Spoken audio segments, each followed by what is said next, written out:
Praise the Lord. இன்று 4வது நாளுக்குரிய தியானத்தில் நாம் பார்க்கக்கூடியது ரிஃப்ளெக்டிங் பாஸ்ட் ஃபெயிலியர் விக்டோரியஸ்லி. அப்படின்னா கடந்த கால தோல்வியை ஜெயமாக நாம் பிரதிபலிப்பது.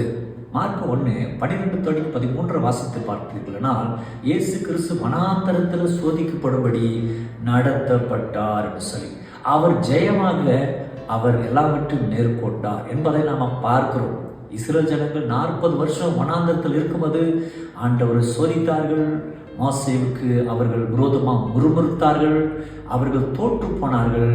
அவர்கள் ஒருவரும் கானானில் பிரவேசிக்கவே இல்லை. ஆனால் இயேசு கிறிஸ்து எல்லாவற்றையும் ஜெயித்தார். உண்மை உடையவராக இருந்தார்.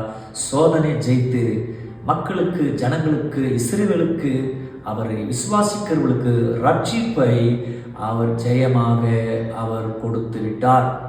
அதை நாம் தியானிக்க இந்த நாட்கள் நம்ம கடந்த காலத்துடைய எல்லா தோல்விகள், பலவீனத்தெல்லாம் சரி செய்து வெற்றிகரமாக இயேசு கிறிஸ்துவை பின்பற்றி அப்படி வசனங்களை தியானிப்போம். கர்த்தர் உங்களை ஆசீர்வதிப்பாராக.